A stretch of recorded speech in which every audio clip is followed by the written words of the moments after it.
So what happens now? That's what I've been trying to assess this week in Tehran, talking to the friends and enemies of Ayatollah Khomeini and experiencing at first hand just how bloody the situation could become.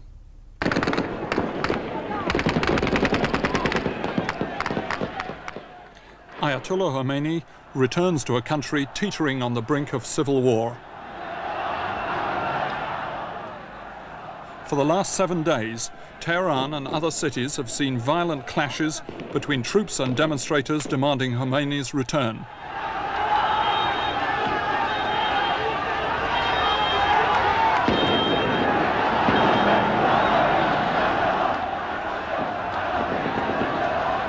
And this week, the crowds have shown that they are ready to fight back, pelting the soldiers with rocks and homemade petrol bombs. Inevitably, the result is massacre.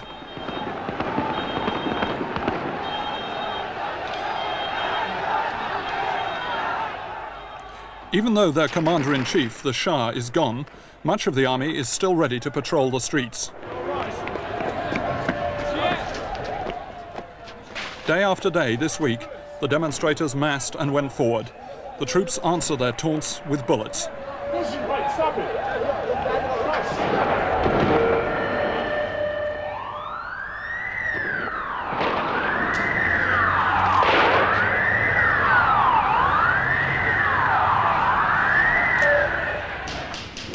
As the clashes erupt, calls from eyewitnesses flood into the newspaper offices of Tehran, newly freed from censorship. Journalists like Raji Sangabadi try to piece together how the killings happened and, above all, why. I thought probably an arrangement had been made behind the scenes to get a kind of peaceful formula for a change in the system, in the regime. But now, as we've just heard, there are widespread reports of great killings. Our own reporters have been at the scene right down there in the Shah Reza Avenue, where it is reputed more than 200 people have been shot, many of them killed and wounded, seriously wounded. To me, it sounds like we are going implacably toward the disastrous climax of a violent, armed revolution. That was 4 days ago. Since then, the man under greatest pressure has been Iran's new Prime Minister, Dr. Shapur Bakhtiar. Once the leader of the opposition, he now heads the caretaker government left in place by the Shah and is forced to defend and perhaps even order the killings in the streets. The key decision, should he allow Khomeini to come back? In the end, he announced that Khomeini could return, but warned that he, Bakhtiar, would stay in power. Khomeini himself will now join the group of priests that has been the backbone of his movement in Iran. For weeks, they have passed on his orders, interpreted his sphinx-like statements, and kept in touch with him, not through Allah, but the telephone. Ayatollah Beheshti could be a member of Khomeini's Islamic Council, which will challenge the Bakhtiar government. He believes that Khomeini is the man to rescue Iran. In every society, when the people feels that a change, a very strong change is necessary, and they find a man, a religious man, who calls for such change and who tries to lead a movement towards such aims, they will accept him. In England too, in Germany too, in America too. I have found a great number of the Western people waiting for a new change in their life too. They aren't sufficient with the life of today. Aren't they sufficient or not? Beheshti is one of the men who has built and sustained the Iranian Revolution. A respected theologian who in just a few months has become a powerful mass leader.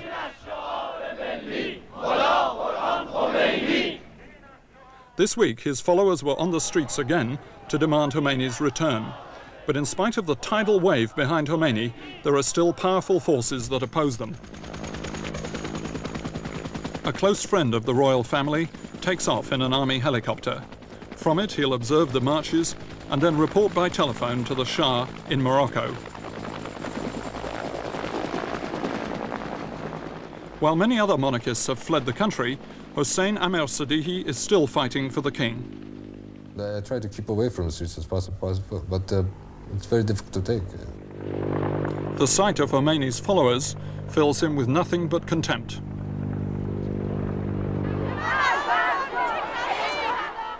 A lot of complexes are coming out. A lot of the darkest side of the Iranian personality are showing themselves.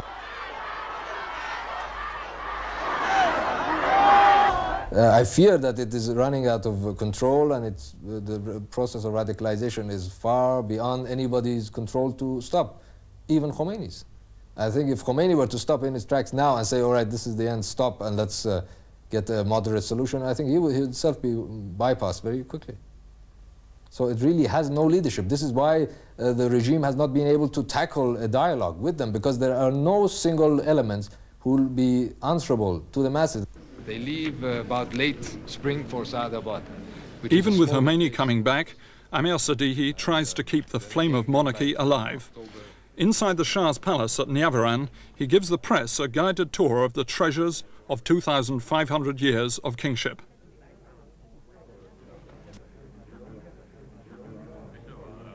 Everything, he says, is ready for the Shah's eventual return. He had a dream for this nation, and he pulled it by its bootstraps out. Now that dream is pretty well shattered, because the people have discarded their boots. These empty rooms were the center of absolute power in Iran. Amir Sadihi himself is a symbol of how that power could make or break. Son of the Shah's personal chauffeur, he was sent to England for an expensive private education that turned him into a fully fledged member of the royal court. Loyalty to me is to continue to serve the cause, whatever the consequences.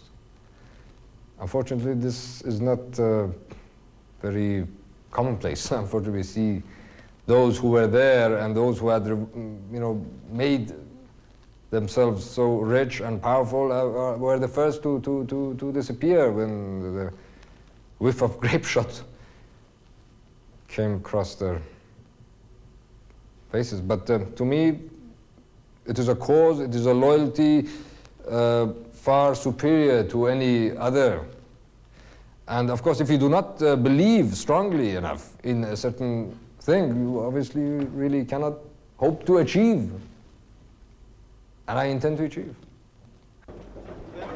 But many more are equally determined that the old days will never come back. In the ravaged center of Tehran this week, journalist Raji Samgabadi visits a different kind of memorial to the Shah's 26 years in power. Sacked by demonstrators, this small house has become a bizarre horror museum. For hidden in the basement are some of the torture chambers of the Shah's secret police, Savak.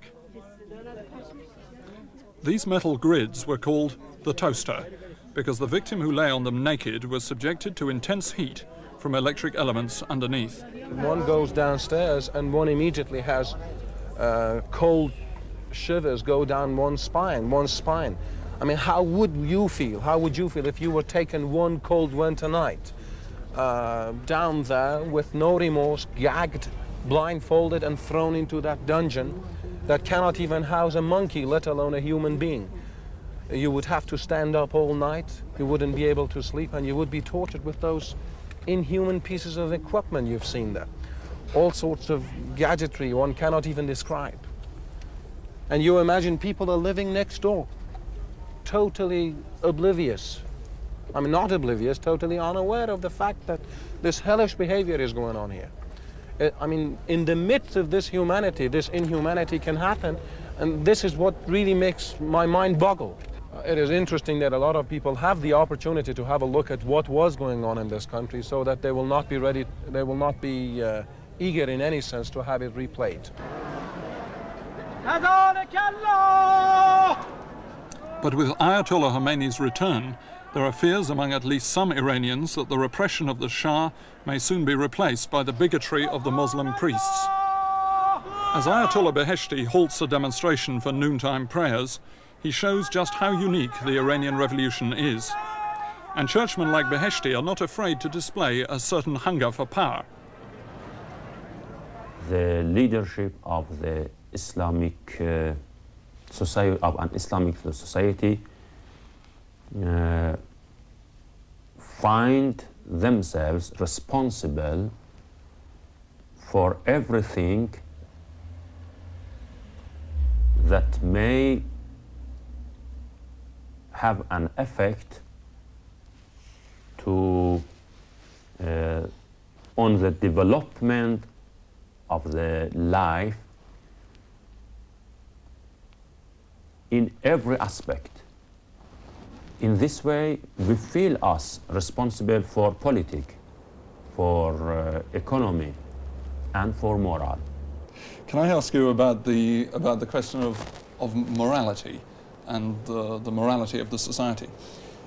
Ayatollah Khomeini said this week that progress did not mean going to films or going to parties. He said progress was something else. What does he mean by that? They will go to the film, but which film? Sexual film? No. Natural film? Yes. Technical film? Yes. Amusement film? Yes. But sexual film? No. They will go to every good film, to a film which may help them to train themselves towards their good moral.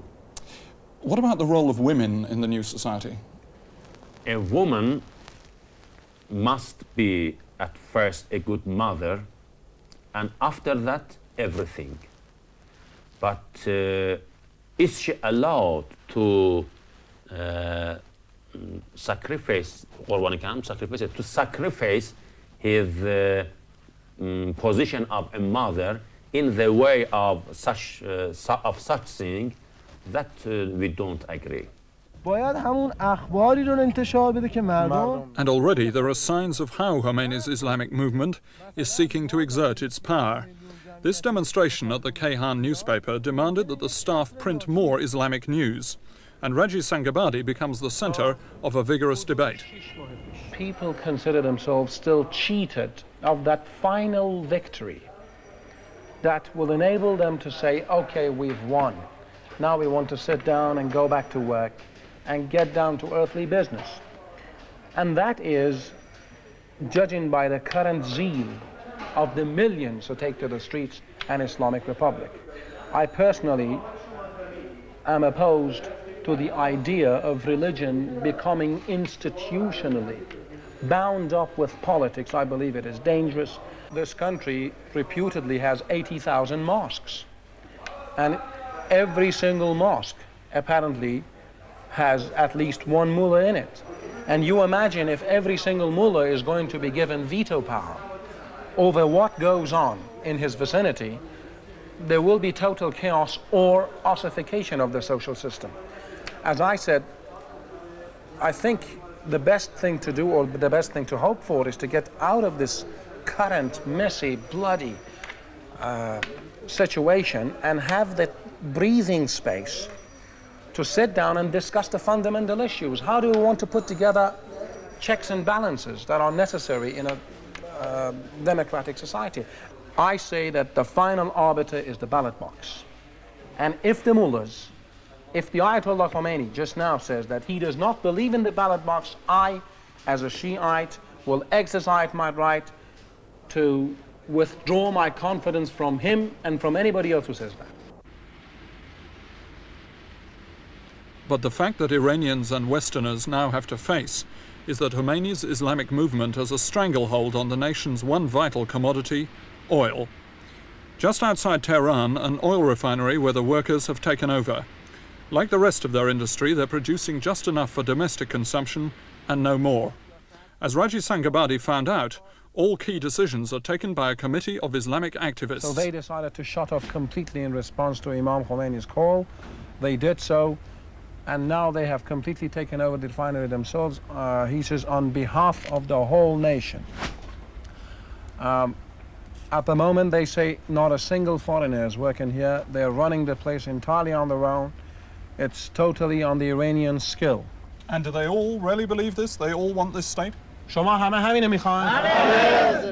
They don't seem to be afraid of anything. They don't seem to mind anything, being shot, being killed, being run over by tanks. Sometimes I tell myself, are they really Iranians? I mean, an Iranian is always portrayed as somebody who would wheel and deal and try to avoid climactic clashes. But these guys seem to be ready for anything and everything. I suppose Mr. George Habash of the Popular Front for the Liberation of Palestine would feel quite jealous that suddenly in Iran we have got 35 million of these people on our hands.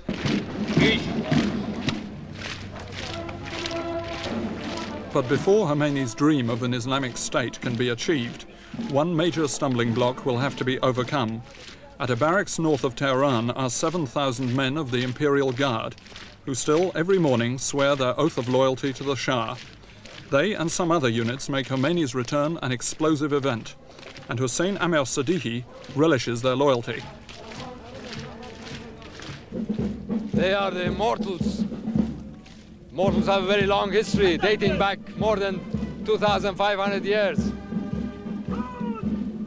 And these are representative of the might of the Iranian armed forces. And including that might, you have the power of the loyalty to the person of the Shah. You know, you can see it in the eyes of these people. And every one of them, there is absolutely no doubt, every one of them would be willing to sacrifice not themselves, but everything they stand for the man. If ever Khomeini decides to step outside the legal framework, these people will be the first to show him what the hell it means to be getting a whiff of grape shot.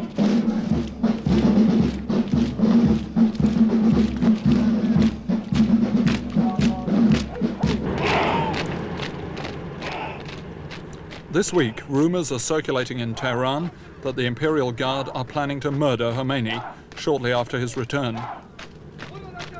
It's claimed that one of their units has been specially trained to kill him.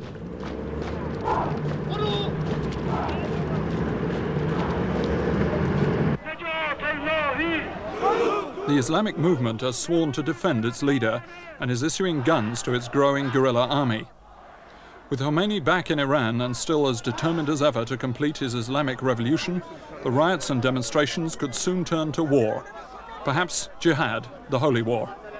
The people have prepared themselves since a long time for such a period, but we have stopped them because we hoped that the government, the regime, and its supporters, its foreign supporters, will be able to understand our position and will give way to the revolution to go towards its aim. And you, as a church leader, are ready to see them go on with it, to start an armed struggle?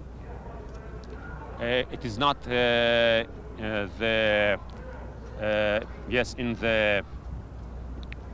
under our will, but it is the teaching of Quran. The teaching of Quran says that when a peaceful struggle is not useful, then you must begin an armed struggle, jihad. Away from the demonstrations, in his apartment near the palace, Hossein Amir-Sadihi thinks about the past. Years when the Shah represented stability and security for the people that surrounded him, and when the oil wealth of Iran produced a bonanza, at least for some. I don't see any future for Iran. I see total anarchy, total chaos, total breakdown, society, the economy is in an absolute shambles, and it will never recover, because you will not have one penny of internal or external capital investment anymore in Iran. And it won't be only the Iranians who will suffer. We are great sufferers. We love to suffer, it seems. We create our own suffering. But the world, I believe the stability of the whole world is at stake here. Most people are not so pessimistic. Tehran today was packed with Iranians who have committed themselves to Khomeini's banner. Only a few express any secret doubts about Khomeini and the religious revolution he has returned to lead in Iran. I have my fears, but by the same token, I have my hopes, and my hopes are raised when I talk to the people on the streets.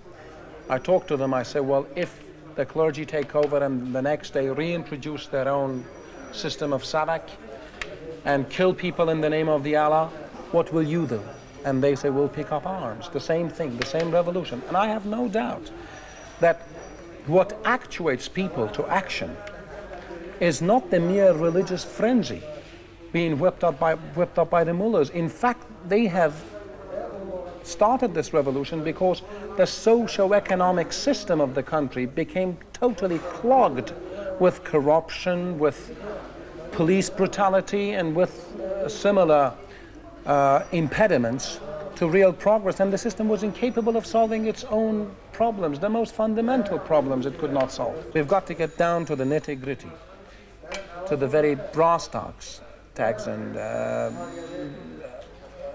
any political leadership, be it inspired by the clergy, be it inspired by the people, I hope that is bound to come out of the ballot box, must take these tangible, real-life issues into consideration if it is going to survive. Otherwise, this will develop into a permanent revolution.